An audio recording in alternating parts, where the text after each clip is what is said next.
Let me unmute myself. I'm sorry. Welcome to today's webinar. I just want to take a quick minute and introduce our speaker for the day as well as our topic.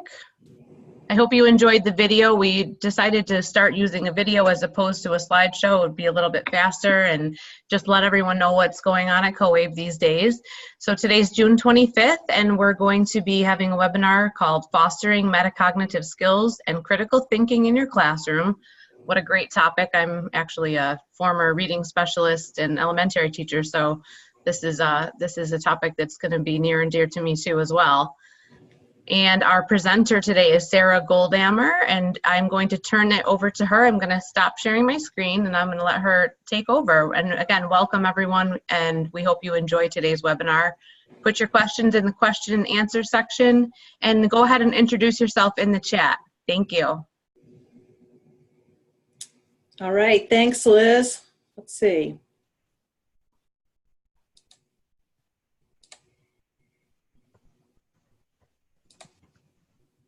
All right, you see me okay? Sure do. All right, so welcome everybody to Fostering Metacognitive Skills and Critical Thinking in Your Classroom. As Liz said, my name's Sarah Goldammer. I'm from the Southern Illinois Professional Development Center. We're part of the Illinois Community College Board Professional Development Network, and I'm actually housed at Southern Illinois University, Edwardsville. So a quick little geography lesson. I'm about 30 minutes, Edwardsville, Illinois is 30 minutes from downtown St. Louis, and about 4 hours from downtown Chicago. So I just share that with you because although I live in Illinois, we're way downstate. So I'm happy that you're here today. Liz says this is a topic near and dear to her heart. It is near and dear to my heart also. I'm a special ed teacher by training. And so if there's any other special ed teachers out there, you know that we've all been trained to be very student-centered in our approach. Our approach is to make sure we're thinking about the learner at all the times and what is going to help the learner be to learn as effectively as possible. So if there's nothing else that you get today, that's the one thing I want you to get, is that we teach people. We teach content to people, but we've got to meet people where they are and engage them in order to effectively be able to teach them. So since you're the learner today, let's think about you. I want you to think about your thinking in preparation for this next hour. And so thanks to Christine Kelly, who actually came up with this, and I am borrowing it, which I love. So how's your mood right now? Is this a time of day that's good for you to learn? Is this a quiet place? Or if you don't like quiet, is this a place that has the right amount of noise for you?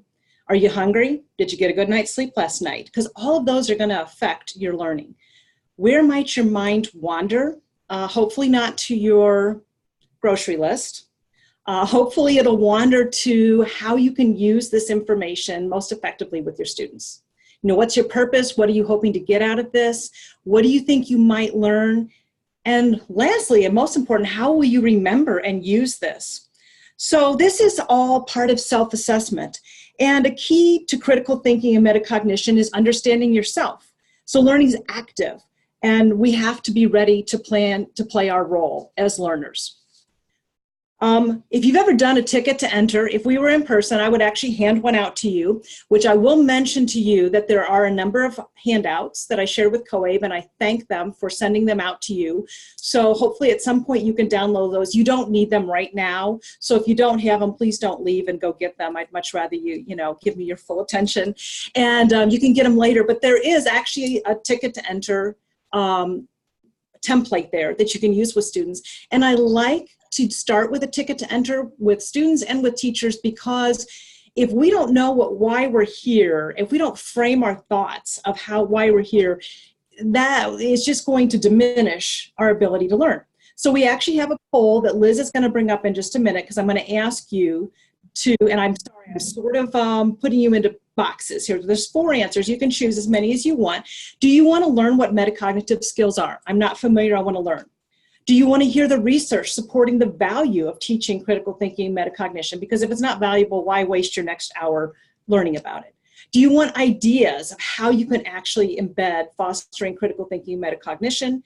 And my personal favorite answer is, gee, I don't know exactly why I'm here, but I'm open to picking up whatever Sarah lays down in the next hour. So Liz, if you would, go ahead and bring up the poll and let people put their answer in. So Sarah, I actually was just looking at it, and since you have the controls on the top of your screen now, I think you have to launch it. I have to do it? Okay. But let me know if it... Is there a spot up top? There's not one that says, oh, wait a minute. Nope, that was Go up to the top, very top. Yeah, I see all of the, the Q&A and the... And then if you stop sharing, then I might be able to do it. It's because you're sharing. I'm sorry.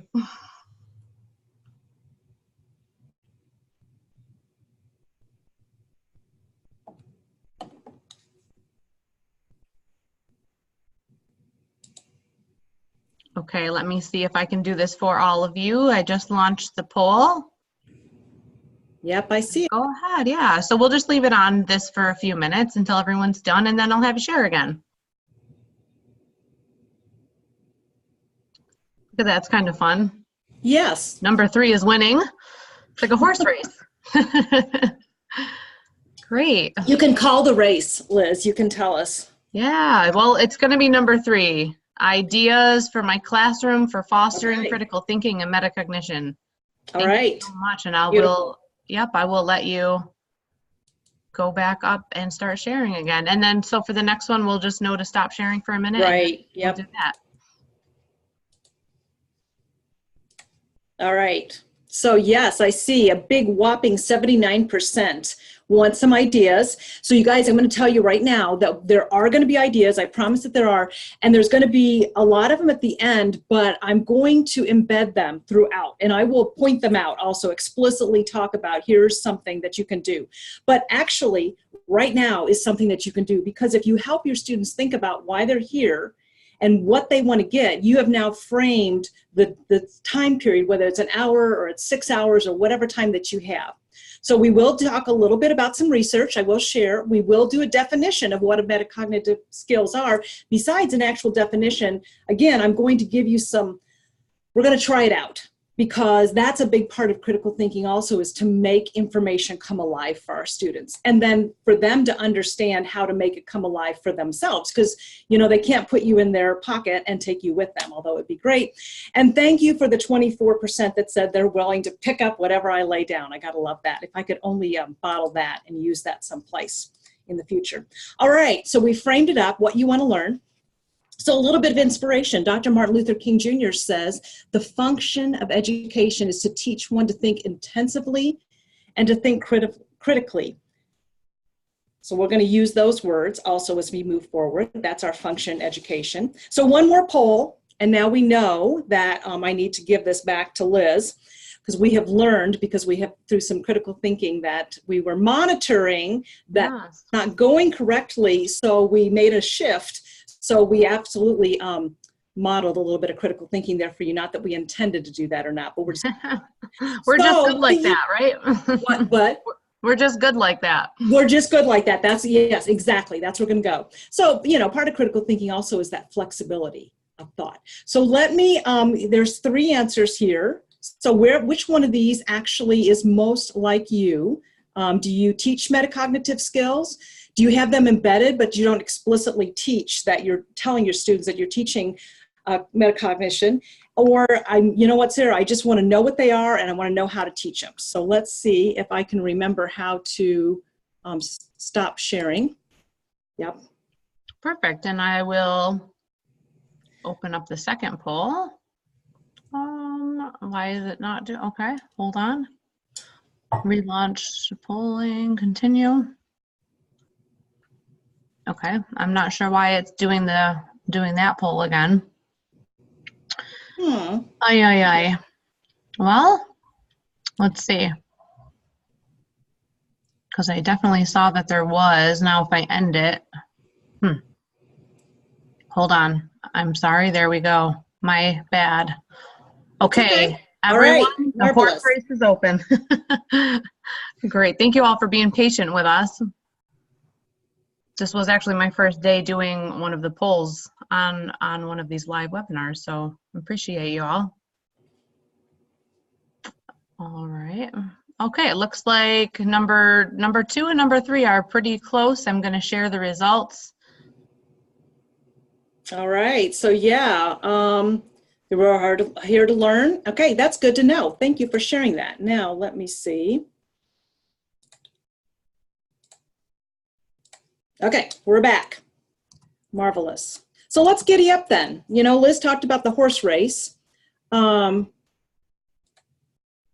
Okay, so KWL, that's what you have on your screen. That's not one of your handouts. I'm just putting one up there because most teachers are familiar with the KWL. I just want to make the connection that a KWL really is like our ticket to enter. It's the beginning of some critical thinking. So I want to encourage you in this next hour to also think about what are you already doing, because you are doing some things to teach critical thinking, but maybe we need to draw those lines of connections. We need to help our students to understand why we're working on this now and how we can use that in other ways. So let's use this as an example. By asking you, what do you already know? It helps frame up the thought that you do know some things. And what do you want to learn helps you kind of set up some goals for the day. It also, it's a part of a self-assessment. And part of critical thinking is being able to assess, oh, you know what? I am good at this. Here's an area that I'm not comfortable with. Here's what I need to learn. And then lastly, how am I going to apply in other settings what I have learned? So let's illustrate that. Oh, yikes. Okay, let's try that again. Okay, so just beginning, we're going to bring some research back in as we talk, but a great deal of research in the past 2 decades has identified metacognition as key to deep learning and flexible use of knowledge. Now, this is from 1999. So when they say 2 decades, we're talking like 40 years of research. And the research has led to a whole host of conclusions, but it's fair to say that all of them, broadly speaking, says that better metacognition equals better learning. So let me give you an example. As teachers, we want to make sure we set the table for learning, okay? Teaching critical thinking and teaching learning strategies are the tools that our students can use and that we can use in order to digest and consume the material, the content that's being taught. So think of that spaghetti, that nice, tasty, and if you were one of the people at the beginning that said, oh, I'm kind of hungry, sorry, because now you're more hungry. So here's some spaghetti, and that's our content that we're teaching our students. That's our, we're teaching them fractions, we're teaching them verb usage, we're teaching them the English language and speaking and listening. And so if we teach that to our students, but we don't teach them how to learn and how to think critically, it might end up something like this. And although that baby's adorable, our students may learn and finally digest what we're sharing with them, but it's not going to be pretty. It's not going to be efficient. And we want our students to be efficient learners. And if we teach them how to reflect on what they want to learn, reflect on what they're good at, reflect on how they can use the information that we've given them, those are critical thinking skills. If we teach them through modeling how to learn effectively, then we're giving them the tools. And it'll look a little bit more like this. Look at those children, just nice and cleanly eating their spaghetti. So I want you to think about, we need to, besides teaching our information, and y'all are content experts, but we also need to be experts in making sure that our students understand how to learn. So let's set the table for learning. We already had Dr. Martin Luther King. Now here's a quote from Einstein. Logic will get you from A to B. Imagination will take you everywhere. So what does imagination have to do with critical thinking? Einstein was the king of possibility thinking. Basically, this means giving yourself permission to think extraordinary things. Part of giving yourself permission to think in exceptional and creative ways is also giving yourself the opportunity to do that. So we need to think about, for our students, we teach our students how to think critically, encourage them, and then give them opportunities and thorough and constructive feedback on, how did that work out for you? Was that a good productive use of your time? Those kinds of things. A.J. Giuliani, an educational expert, puts it this way. Our job as teachers is not to prepare people for something. Our job is to help them to learn to prepare themselves for anything. And I love that, because in the day of WIOA, and the expectation is that our students are going to transition on to post-secondary. They're going to transition to the world of work. And in Illinois, I get to work with a lot of employers, and what they keep saying is, I want people who are able to think. We live in a day of robotics and artificial intelligence, so thinking is more important than ever. Just having information, it's all out there. You can Google anything. We need to be able to examine the information that we're given and to decide whether, am I going to pick that up, or I'm going to keep it laying down there on the bar? Okay, so here's the good news. As we move forward and think a little bit more, and I will get to the definition of metacognition and critical thinking, but I want to convince you that you already have these skills, and not only do you have these skills, your students have these skills, and I think it's important to show them what skills they already have and then help them generalize through activities and through discussion how to use those in book learning. We have a lot of students who have a lot of life skills, but book learning is they don't always know that they can use those skills in the classroom as well. So here we go. So through the power of imagination, I would like for wherever you are in the United States to actually yell out, bear with me, just yell out the answers to the questions that I'm going to ask you, okay? So let's explore how you already have critical thinking, metacognition. What do you see in the picture? Yell out the answer. What do you see? Okay, I heard you. It's a dog, right? It's a dog. And it's an easy answer, but where is the dog? Can you tell what the dog is sitting on or lying on? That's right. That's right. You guys are right. It's a bed. Okay, so how do you know it's a dog in a bed?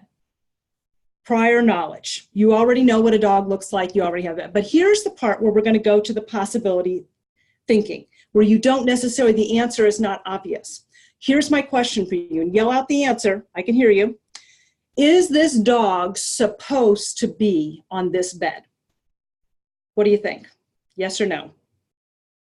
You're right. It's no. But here's my question for you is, how do you know that this dog is not supposed to be on this bed? Yell out the answer. That's right, the expression on this dog's face. She really looks like she's in trouble, okay? So here's the really hard question though in the possibility thinking is, do you predict that this dog will stay on the bed or that this dog will get off of the bed? This is a little harder because she's so doggone cute that she might get away with her cuteness and get to stay. On the other hand, she really looks like she's in trouble. So I'm going to go ahead and give you the answer to that one. This dog got off the bed. And I know this for sure because this is my dog, and this is a bed in my house, and she was not supposed to be on it, but she gave me her best shot, but she still got off. So you guys have deductive critical thinking skills. I encourage you to share with your students and give them opportunities to predict and then say, this is why I think this. I'm going to support my prediction. Sometimes we're not right with our predictions. Like I said, you could have been, if you knew me, then you would know the dog got off the bed, but you probably don't know me, so you don't know that backstory. Let me give you one other example. A colleague of mine, now retired, master's degree in English, taught GED students for years, reading and writing, and this is how she would teach the abstract concept of inference. And she had a nice little Southern accent, and that's important to know because I think she carried it off a little smoother than I can, but she would always say to her students, now ladies, they weren't all ladies, but she said, ladies, if your man comes home and he smells like another woman's perfume and he has lipstick on his collar, what do you infer? And that people would always laugh, and then she goes, okay, you already know inference. Now let's apply it to our reading that we're working on right now. So I encourage you, again, this is my, one of the first suggestions I have is to help students understand where they think critically and what they already know, and then build on that into that book learning, to classroom learning. So what is metacognition? I promised you a definition, so here it is. Meta means more than or beyond, and cognition is mental processes. So it's not just thinking, but going beyond thinking. And as I mentioned before, in the world of robotics and artificial intelligence, being able to think about your thinking is really, really important. So here's another graphic for you, because I'm a very visual learner, so I love graphics. Here's a brain thinking about its thinking, right? So that's just a quick definition. Metacognition is a regulatory system that helps a person understand and control his or her own cognitive performance. Metacognition allows people to take charge of their own learning. It involves awareness of how we learn, an evaluation of our learning needs. Remember at the beginning I said, what's going to help you? How are you doing right now? So I know what my needs are. Generating strategies to meet these needs and implementing the strategies, and that's from Hacker from 2009. Learners often show an increase in self-confidence when they build metacognitive skills. Self-efficacy improves motivation as well as learning success. So it makes sense. If I feel confident that I know what I'm good at, I know what struggles I have, and I know how to overcome those struggles, how is that going to change me as a learner? How is that going to change me as an employee in the world of work? Metacognitive strategies can often, but are not always, stated by the individual who's using them. So I'm going to really encourage you to explicitly discuss metacognition, to introduce it to your students, let them know what it is. It's that frontal lobe processing, and make sure that they know what their skills are to help them think about their thinking. And thinking about your thinking, I love this little graphic too. I want to make sure you had it. It's managing your brain. It's controlling your thoughts. Your thoughts don't control you. And this has given way to a lot of rich conversations with adult ed students. I love to talk about how, hey, I am the boss of me. I'm the boss of my brain, and I can manage my thoughts and I can control them rather than just moving through life randomly. And for a lot of students, especially our young students, because that frontal lobe is not fully developed until age 25, that's news to them. They didn't realize they could do that. So think about what a gift you're giving them by sharing with them metacognition and critical thinking and helping them to understand that they can control their own thoughts. So metacognition is a process of going beyond what you're currently thinking and doing while reading and learning. So now let's apply that to our classroom. So we're thinking about our thinking, and while we're reading and while we're learning, we are processing information about it. So part of that is reflection. Part of that is thinking about what we want to learn, how we're learning it, and if we're actually getting what we want to be getting. So here we are, we're 20 minutes into this presentation, and it's like, okay, am I getting what I want to get? Is this helpful to me? And our students need to be doing the same thing, because quite frankly, and hopefully everybody says, yes, I'm getting what I want to, or she's promised me more resources, so I'm going to hang out for those. But if we're not getting what we're getting, then we probably need to move to a different way of learning. So knowledge of cognition, what is that? It's the factors that influence performance. I kind of alluded to this before. Are you a 2 p.m. Eastern time learner? Is this a good time for you, or is that nap time for you? And sometimes you get students when it's not a good time for them to learn. I've had students who worked on the evening shift or the midnight shift and came to class in the morning, not their key time. But those three components of knowledge of cognition is what factors influence my performance, and can I set myself up for success? Because if I know, for me personally, I'm a morning learner, so I try to get my most challenging work done first thing in the morning. And as I mentioned before, if you're hungry or tired or stressed, that is going to affect cognition. And think about for our students, are they ever hungry or tired or stressed? Knowing different types of strategies to use for learning, I alluded to that before as well, is making sure that I'm getting the I know what strategies are, I know what I'm good at, I know what I need. So like, I'm a pretty visual learner, so I make sure I get information visually. If you give me a lot of auditory information, I will accommodate myself pretty quickly and try to get that information. So one of the ways that I'm modeling today this is that I'm giving you a lot of information, but there's 5 handouts. So again, if you haven't gotten those yet, you can get them later, and I'll tell you a little bit more about them as we go along. I've only told you about the ticket to enter, but there's going to be definition. There's going to be some research references. There's going to be some actual resources that you can use in your classroom, because for many of you, you want that in writing. Okay, that's great, no matter how inspiring or hopefully entertaining or engaging I am. You see, I just gave myself a whole bunch of compliments, but no matter, I want it. I want to know. I want to be able to go and discuss this with a colleague later. And that's another part of critical thinking. Fostering it is allowing students to discuss with each other and with you their thoughts. Okay. And then knowing what strategy you use for a specific learning situation. So I might use one in one setting, and another place we don't always get exactly what we want. Again, our students can't take us with them, and so they may have to accommodate themselves with a different learning strategy. So let's talk about regulation of cognition. This is all the processes of metacognition. Setting goals and planning, that's our KWL. This is what I want to know, and this is how I'm going to get it. And then I alluded to this before, monitoring and controlling learning.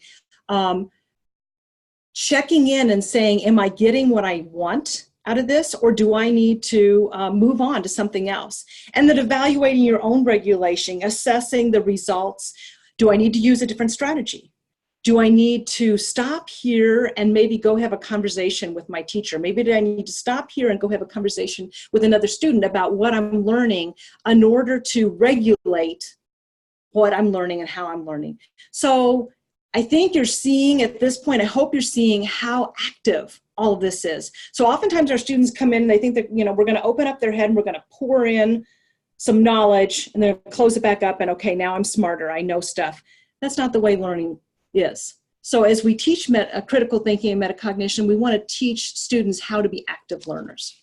Some examples: comprehension monitoring. Let's use reading. Liz said she's a reading specialist, and probably there's some other people that are out there. If you ever just read a bunch of words, but you don't know what they mean, you don't comprehend, if you don't stop every so often and say, I think, paraphrase, I think this means blah, blah, blah, or I wonder, I'm going to predict, I think the author might be doing this in the future. Those kinds of things, that's my comprehension monitoring. That's true for critical thinking for everything. Do I understand what's going on now? If not, I'm aware of what my cognition is. I'm reflecting constantly on, what information is coming in and what that means. I'm monitoring. Am I paying attention? Am my mind drifting? Do I need to take a break here? Because, sometimes we can keep pouring it in, but if their brain's full, I got to take a break. And metacognitive conversations with yourself.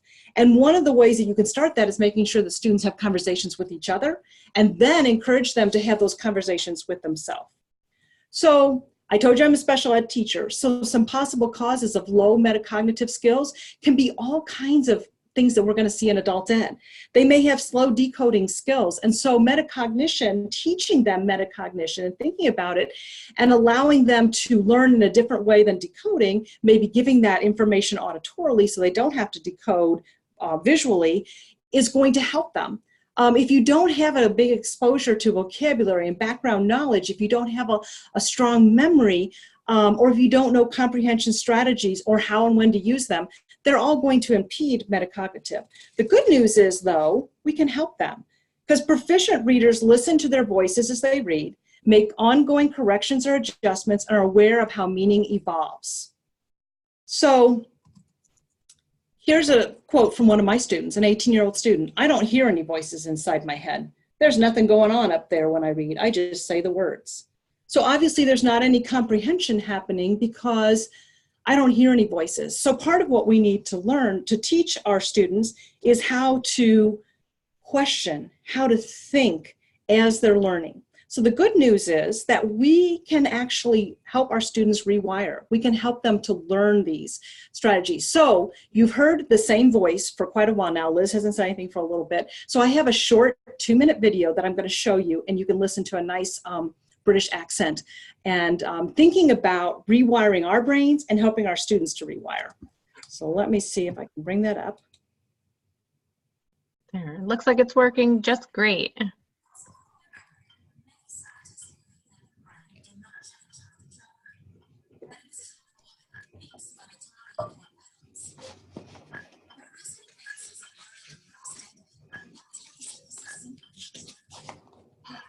Sarah, is there a way you can turn up the volume on that video?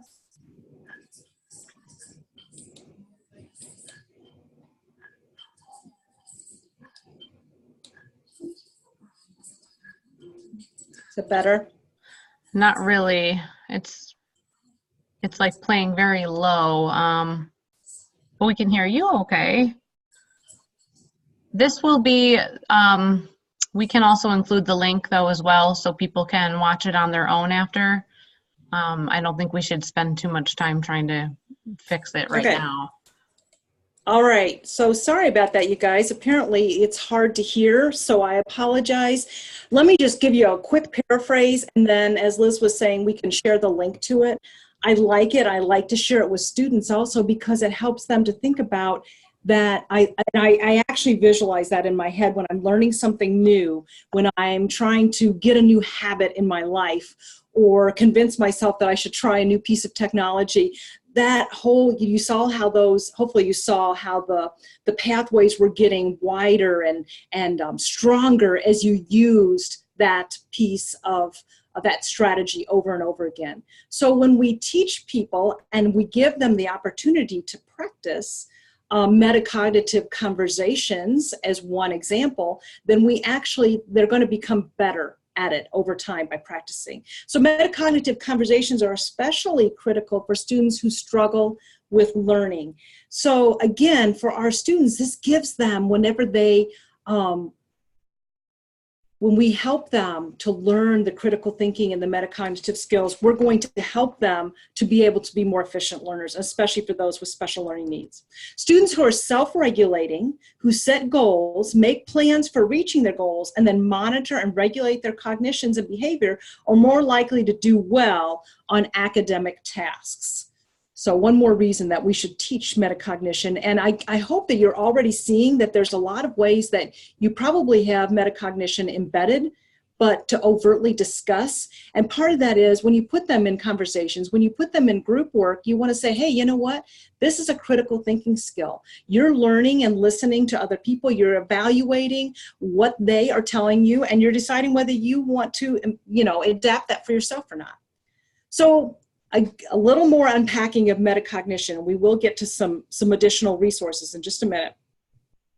Metacognitive knowledge is person variables, being able to understand strengths and weaknesses in learning and processing. Task variables, I can figure out about the nature of the task and the processing demands.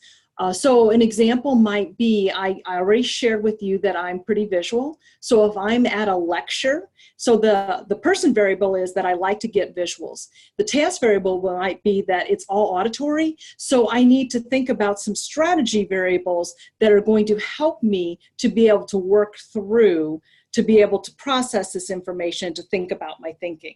So there is a handout called the fact sheet for metacognitive processes. That's one of the 5 handouts that you got links to. So I want you to take a look at that some point. That really helps to kind of give some background information. Hopefully this has wet your whistle enough and then you can go back and read some more. I love embedding humor because I think that's a really important part of learning as well. It helps to relieve stress and hopefully you laugh. So, whoa, okay, it's not your inability to judge a fly ball. Here's your problem. Obviously, he's got a big old hole in his glove. So when we're talking with students about critical thinking, we want to also tell them that being able to think critically is part of efficient thinking. It's like, okay, what's the simplest answer here? Now, sometimes and that's true for us as educators and it's true for our students as learners, it's thinking about, because sometimes we come up with these really complex, and then we're going to have this grid, and then we're going to have a rubric, and then we're going to have, and I'm not saying those are bad things, they are not. And sometimes the simplest answer isn't the best answer, but let's start with simple first. Let's have some conversations. Let's give them a definition. Let's give them opportunities to think about complex material in kind of a simple way, in ways that they maybe already know. Okay, so what do you think? Here's some modeling again. If you are fortunate enough to be sitting with another person, then I want you to actually, I'm going to be quiet in just a minute, and I want you to share with your partner what you think about metacognition.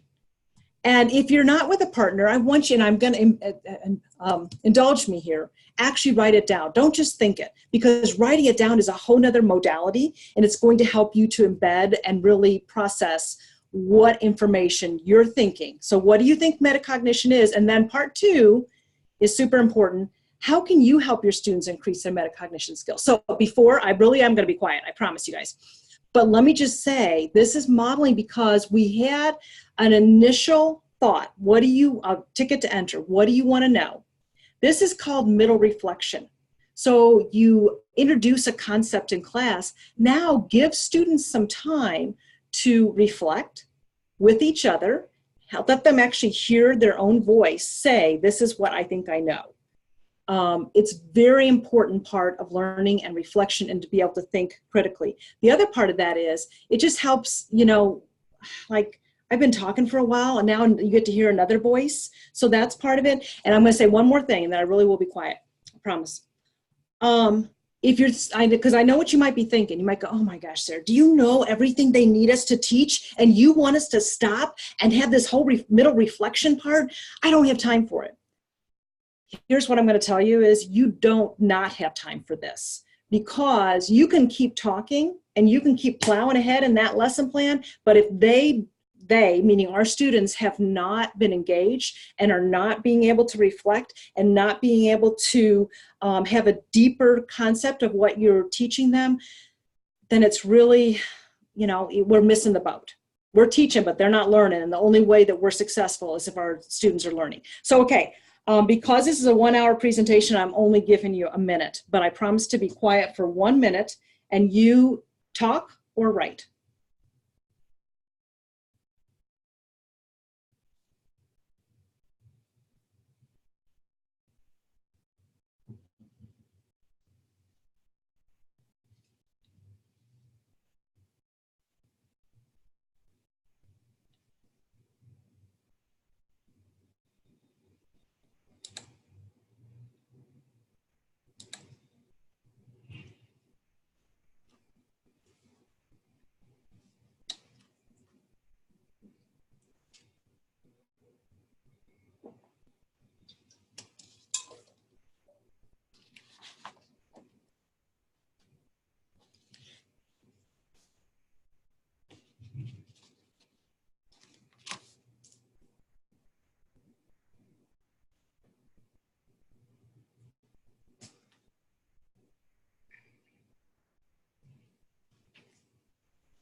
Okay, that was almost a minute. I really was quiet for a little while. Middle reflection. So speaking of middle reflection, Liz, do we have any questions that maybe I need to answer before we move on? Let me look for you. No, there are not any open questions. We've just had a few people wanting to know where they can access the webinar, and I've been letting them know at our website, coabe.org. Okay.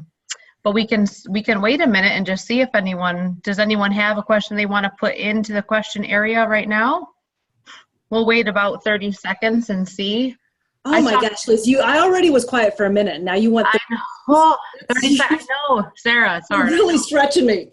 I was going to say I talked to my dog for a few seconds. Does that count in the meantime? I didn't have anyone to talk to except for my dog. As long as you shared with your dog what you've learned and what you think, how could you help students increase metacognitive skills? And for, you know, for those of you that maybe are not teaching currently, is how can we help ourselves with this?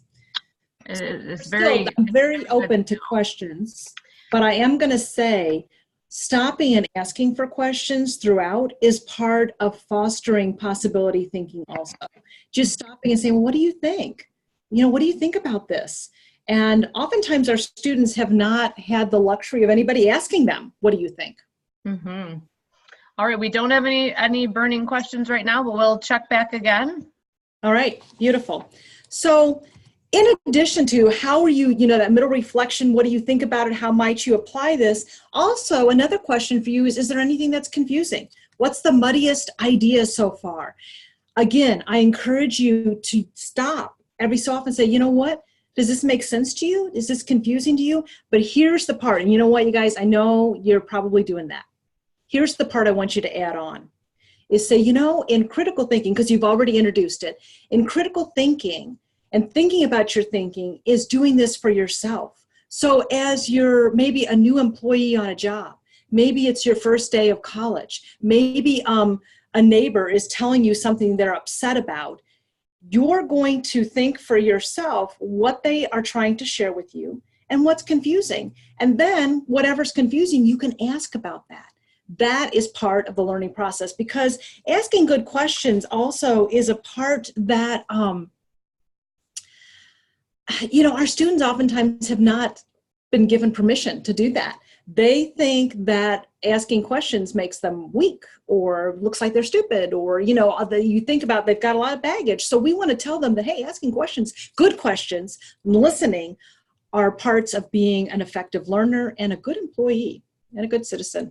And probably good in a relationship also. So you can give them a little relationship advice as well. So what are we already doing? Metacognitive strategies are already in teachers' repertoires. I'm sure they are. But we must become alert to these strategies and consciously model them for students.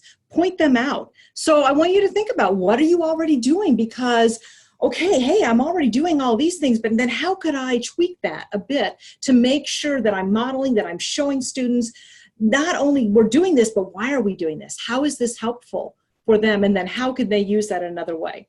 So what are some minor changes that we can make also? One of the things I like to do with students is to give them the answer and ask them for the question. I actually have a poster made up that this is the answer for the day, and I just have a few thrown up here. And I invite students to be able to come up with the question that goes with this. And what this helps is to think of lateral thinking, reflective thinking, because there's a lot of questions that you could ask that 1/2 is the answer to. Math questions, for sure, for you math teachers out there, what's 1/4 plus 1/4 is 1/2. Pretty simple one. You could get some really, and then you've always got that wise guy student who loves to show off about how smart he or she is. Let them be that smart to come up with something really complex to be that answer. Or it could be even a reading question that the answer is 1/2. An adjective, there's tons of things that you could ask that that's an adjective. Yes. And 23 down there, in case you're wanting to know the significance of 23, just happens to be my favorite question, prime number. So again, lots of different ways. So that's just one little, I love to start a classroom with, here's the answer today, what's the question? Modeling, connecting the dots. Now we've moved into some more resources for your classroom, explicitly teaching critical thinking. I've kind of had it embedded before, now we're explicitly. So, you've got a video of me, so you know that I don't look like Michael Jordan, but in my head, I do. And so one of the ways that I like to show students that they already know how to think critically is through sports, especially if they like sports. I mean, not everybody does. So then you need to think of some way, like it might be cooking or building or, whatever the answer is, but show your students how they already know. So the way I do that with this particular basketball is to take a wad of paper, wad it up, have a trash can, and shoot it, and I shoot it too hard. I go, oh, wait a second. And I tell students what I'm doing. We're gonna go through some modeling of critical thinking. Wow, that was way too hard. I need to change it up if I want to make a basket. And then maybe I make it too soft. Oh, I need to give that a little more oomph to the left or to the right. So for students who play sports, they already know how to think critically. Ooh, I missed that one. But now not just that I missed it, but what do I need to do to get it right? And then show them how that can be applied in math and reading and writing is, they didn't understand what I wrote, so I need to be clearer. Maybe they thought it was boring, so I need more adjectives. I need to describe a little bit more. Or my favorite is, that math problem, modeling for them, this is a subtraction problem.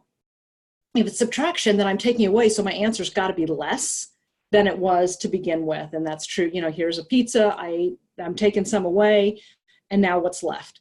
And so those are examples of how we use critical thinking in our lives. The old think aloud. I love to think aloud because that's actually sharing what we're thinking in our heads. And all of you, I'm going to guess, are really efficient, effective learners. And your students look at you and they think you were born that way. Really, I don't know your students, but I'm guessing, and I feel pretty confident in my guess. So we want to make sure that we help students understand that we all learn those strategies. So the think aloud helps us work through what we're actually thinking. Now, I use that in reading, but you can use that in math problems also. I just did it a second ago with the subtraction. There's a minus sign. So I know it's a subtraction problem. And so the answer has got to be, this, because sometimes you get those worksheets back and people's answers are crazy. They don't make any sense. So a little example of the think aloud.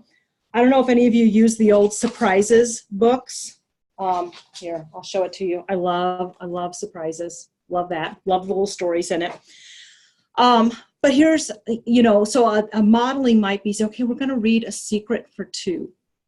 So secret for two, there probably is some secret that's coming up in this story, right? And there's probably two characters because, so that seems obvious, but some of our students don't know to do that. They don't know to think through all of that. So you can do that. I'm doing it here, but you could do that when you read a story online, a news headline. What do I think about that? How's that going to impact me? So A Secret for Two, getting back. I'm coming back to modeling now. Sorry, I stepped out for a second. But here's, okay, there's a horse and an old man, and so I wonder if that's the two. And, they got a buggy there, so it's probably taking place in a different time period than now because you don't see a lot of buggies. And there's some old-time milk containers there. And so, again, that's the modeling. It's setting the stage. It's thinking about what you're seeing and applying it in a way. So here's the point. Okay, you guys, you're probably already doing the think aloud, but then talk about how could you apply that in your daily life? How can you do a think aloud in daily life? How can you use that in the world of work? Because, my boss, like fill in the blank, whatever my boss does now, kind of back to our dog story, the dog picture. What do we think is going to happen? My boss seems like he or she's really in a foul mood today. So how should I react to that? Critical thinking. So in modeling, Mary Ellen Weimer says it's terribly important that in explicit and concerted ways, we make students aware of themselves as learners. We must regularly ask not only what are you learning, but how are you learning? We must confront them with the effectiveness or more often the ineffectiveness of their approaches. We must offer alternatives and then challenge students to test the efficacy of those approaches. Wow, that's a great advice right there. So we want to make sure we explicitly talk about it. We explicitly show them and model and then ask them, not just what, but whenever we have them stop and reflect and then say, how are you learning? Is that working for you? Because if it's not working for you, we need to help you find another way that does work for you. So it's learning about learning, thinking about thinking. So how do we start? Again, showing our students that they already know some of what to do this, but now how are we going to apply it in the classroom? I know we don't have a lot of cash anymore. We're not quite a cashless society, but did I get the correct change? Did somebody screw me over? Was this sweet enough or spicy enough, or should I add something to it? We're constantly evaluating. I'll be surprised if they don't get that connection to here's food. Does this estimate seem fair? Or again, is somebody trying to take advantage of me? Is this note to my child's teacher clear enough? I don't really want to go to work today. What will happen if what will my boss do if I call in sick? And I didn't get what happened in that part of the movie. Should I replay the scene and see if that I can understand it again? So I encourage you to find some ways to talk about what they already know. That's metacognition, thinking about your thinking. There is another handout called Metacognitive Strategies that I encourage you that has some more starts for you of how you could possibly embed and explicitly teach metacognition. Lesson planning. What are ways to embed metacognition and critical thinking? Frequent recaps. Saying it in a different way. Asking them in that frequent recap, did you get it? How could you apply this? Making sure there's multiple modalities. Aim for 3 per lesson. So there's lecturing, there's demonstration. You're going to work through it. You're going to have a small group. They're going to talk about it with each other. They're going to have application. They're going to be able to be silent part of the time and visual illustration. And here's the deal. Make sure you tell them why you're doing all of those things, that they understand so that they can use those for themselves in the way that works. frequent explanations, stopping and saying, does that make sense? Does it not make sense? Let me explain it a different way. One of the cool things about conversations with the peer learning is that it gives another voice. And sometimes you could do the most super fabulous job explaining, but then a student just says it a little bit different way, and everybody goes, oh, I get it. Regular example exercises, like students write examples to illustrate a skill or an idea that you're teaching, making sure that they can fully understand on a deep level what you're talking about, and tie each learning activity to each other and to homework. And when I say tie, I mean connect those dots, because if we don't explicitly draw the line from this concept to that concept, we can't assume that students are going to get it, especially students who have learning issues. They don't make those jumps. We need to say, hey, remember we learned this. Now we're going to learn that, and that's connected in this way. And then we're going to revisit it again. We're going to spiral up and up and up instead of a one-time shot. So some metacognition thinking stems. This is another handout that you have for them. I love to put this up in the classroom, because then you can challenge them every so often to stop and say, I wonder about this. I'm thinking this. I'm noticing something. I'm seeing. I'm feeling. It reminds me of, or I'm figuring out. Again, great life thinking stems, not just for the classroom. And so you may have some questioners out there who don't bring the questioning in the classroom because they don't know that they should and can do that. So I encourage you to give students opportunity to think and to ask questions, which makes me think we're running out of time. Are there any questions, Liz, that I should address? Or Yes, there actually are 3 questions. The first one is, how do you teach metacognitive skills with 2 very basic math students? So I am a big fan of concrete learning also. So I would say with basic math skills, I would make sure that I give them some very concrete examples and like some actual manipulatives, and then talk about, like, show them, take something away. And that whole subtraction, that's basic math, but you know, you have this and you take part away, well, of course it's going to have to. And then move them to a little bit more abstract, a semi-concrete, and on up. So show them that connection again, and I just used math, but yeah, I'm going to give you my email later, so if you would like to give me a specific example of a topic, then I would be happy to work with you about specifically how we can work. I know you said low-level math, but kind of some other ways that we can work through that. Great, thank you. And our next question says, how do you start introducing metacognition skills to ESL beginning high school? I encourage them to think in English, quote unquote, but their level of English is not enough to produce complex sentences in the beginning of the semester. It'll take at least 2 to 3 months to teach them how to express cause and effect, because, purpose, to, and, well, there's some wording here that's a little hard for me to read out loud, but I think the gist of the question is, do you have any tips for teaching these skills to beginning level ESL high school students? Well, I think first of all, I would make sure that you teach some of that in their language, so it's not a language issue, because then it's an expression issue if they're having a difficult. So if I can think critically and express some critical thinking thoughts in my native language, then I already know how to think critically. I need to be able to express myself in English. And so I would give them some so again, but if they are not, because they may not be able to think critically, maybe no one's ever helped them that in their native language, then I would go back and teach that as a topic with them in their own language, if at all possible, or at least give them an opportunity to express themselves.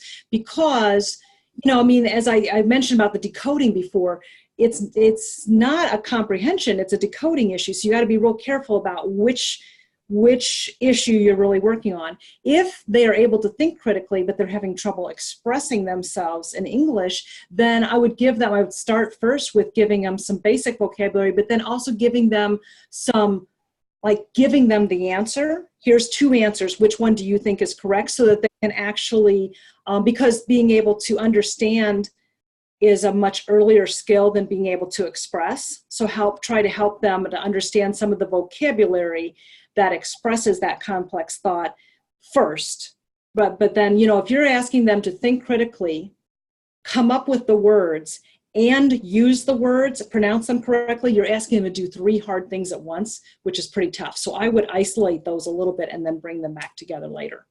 Thank you so much. That was awesome. That's the advice that I would also give. So Peg Gould is our last question for right now, and I think we will probably stop after Peg's question, and I'll let Sarah put up her contact info. And I've also Liz, so we'll come back in just a second, but I want to go ahead and bring up the last thing, because then people who start thinking about this, so your ticket to exit is to think of one new way to apply what you've learned today. Okay, so I want some application. So I want you to write that down and actually have a plan that you're going to try it. I'm also going to ask you I have a special learning needs blog, to share that information, because I love teachers learning from each other. So there's been some information. What else? What are you going to do? So I ask you to go to the blog, and I'm going to set it up. You just have to hit comment, and then you can say, what are you going to do? Okay. So I'm going to leave that up for a second, and then I will put up my contact information while I'm answering the question that you have for me now, Liz. Sure. Yep. So now there's 2 questions. That's not a bad thing. Okay. Okay. So Peg's question is, what is an effective way to help ESL adults increase their metacognition skills? Is it similar to what you just said? What do you think? I think for adults especially, I would give them a lot of, because again, they've got some metacognition. I would make them understand how they're already using it in their daily life, and then make that same leap into how can you use that in the world of work? How can you use that, under maybe bringing in, you could do some concrete things at first, but then help them to understand some of the cultural differences. Because I know when I travel abroad, I'm always sort of amazed at things that I take for granted that are not true someplace else. So that would be another way that you could really explore, in a very practical, helpful way for them, metacognition.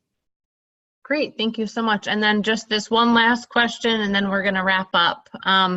Megan says, I have a hard time convincing my students to work in groups, not only because they think they are personally stupid / bad learners / all of those other yucky things that adult learners have been told implicitly or explicitly about themselves. They've extrapolated that to assume that all of their classroom peers are also all of these things. So when I say you can learn from each other, they will often come right out and say, why would we do that when we have you? Good question. Yeah, it's a great question. So I really feel like creating community is a huge part of that. And I understand, I totally validate what that person said. I totally understand it. But I think part of what we need to do, besides fostering metacognitive skills and critical thinking, is also fostering some healthy confidence and self-esteem in our classrooms. So I would say, and this is complex, but we want to make sure that give them opportunities to succeed. Put them, and make sure you put them in ways, and maybe you want to start with one student and show how this person succeeded, and then show another person and another person, another person, and building that over time. Because I think part of what, one of the things WIOA did for us is it brought us into that whole, the world of work is right there for us. And so I like to tell students that group work is a work skill, and you've got to have it in order to work, which is, and then also telling them that being able to help each other is a life skill and a work skill. And so we're going to work on communication. We're going to work on expressing your thoughts. So I would just put all those things out there explicitly, again, for teamwork, all those kinds of things. Thank you so much, Sarah. Thank you, everyone. It's the top of the hour. Please look at Sarah's information here. And also, I've been typing, you can access this webinar. It should be up within 24 hours at www.coabe under resources. And so you can view the presentation, you can watch that video, and you can have the sound on your own device. Thank you so much. And thank you, Sarah. And it was a pleasure being here with you all today. See you soon. Yep. Thanks, everybody. Thanks for what you do.